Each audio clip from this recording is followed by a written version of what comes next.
Hello everyone. Today we explore Bartleby's magical interactions with students. Hands-off management surprisingly turned idle students active. They rocketed into their interests, filling the boards blanks like a canvas over time. Those seemingly random doodle classes were actually a reflection of the students' fervent quest for knowledge and love. Through this interesting approach, Bartleby sparked students' initiative, and this educational shift allowed them to grow and learn while pursuing their interests. As time went by, South Harmon Institute gradually developed its own motto, "Do what you love." This slogan gradually became the school's catchphrase, making teaching engaging and informative. This fun teaching style drew in more and more students, but just as everything was flourishing, the principal started cooking up some schemes that weren't so great for South Harmon. The principal mistakenly thought fewer students meant the school wasn't like Harvard or Yale. So short-sighted. And no iconic entrance or large lawn oak. To upgrade the school, the principal planned to expand the garden using nearby abandoned buildings. He hoped the president would take charge.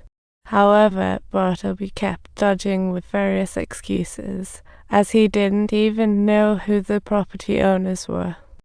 Bartleby turned away the president unhappily. As he left, a student mentioned South Harmon. The president immediately jumped online and discovered that South Harmon Institute was actually a fictional university. How hilarious. And Bartleby was likely the mastermind. Oh my! The president rushed to report the news about South Harmon Institute to the principal, who was utterly flabbergasted.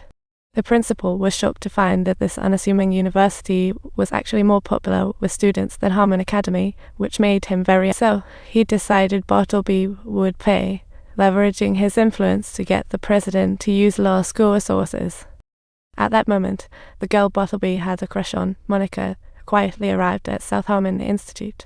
She stumbled upon a photography magazine and a camera. She knew this had to be a gift from Bartleby, since she had mentioned her love for photography. Bartleby had cherished this thought all along, and now he had her support. Touch, Monica decided to personally explore South Harmon Institute. It took her quite a bit of effort to find the school. While it looked a tad chaotic on the outside, the students were bursting with energy. The students were passionately discussing various topics, and Bartleby showed Monica around this uniquely vibrant school.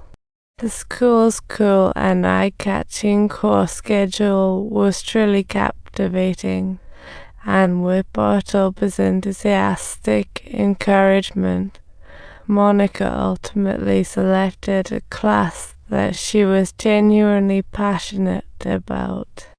As the two participated in school activities together, their feelings for each other deepened without either even realizing it. That night, Monica went to Bartleby's dance.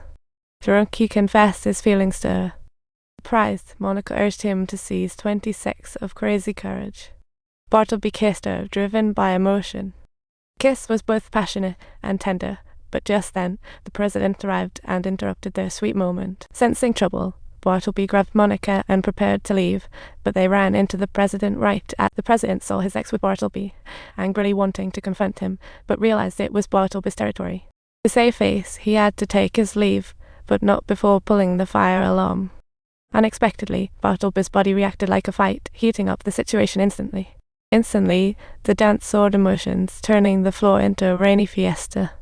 The atmosphere at the fraternity underwent a significant transformation, with numerous individuals captivated by South Harmon's dazzling dance party, causing the president to burst into a fury of rage.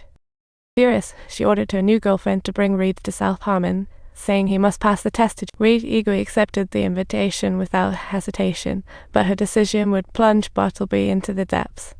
Bartleby hadn't seen Reed for days and sought him in South Harmon, only to find his face bruised. Those bruises revealed his fraternity misfortunes. The president threatened Reed and snatched her laptop. Reed fell silent. She had to choose to side with the president for her future.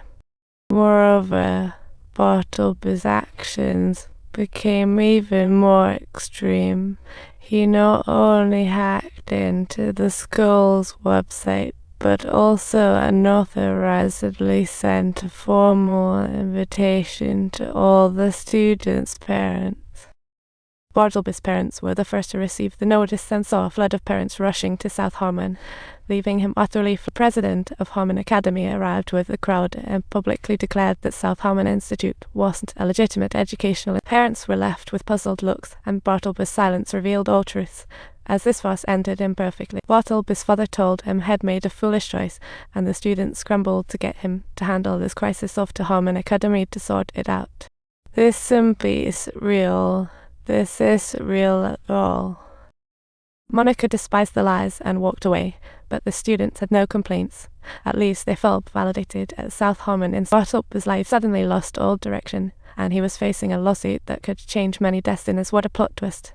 The once bustling Harmon Academy turned quiet, with surroundings sealed by police tape and mail piled at the entrance.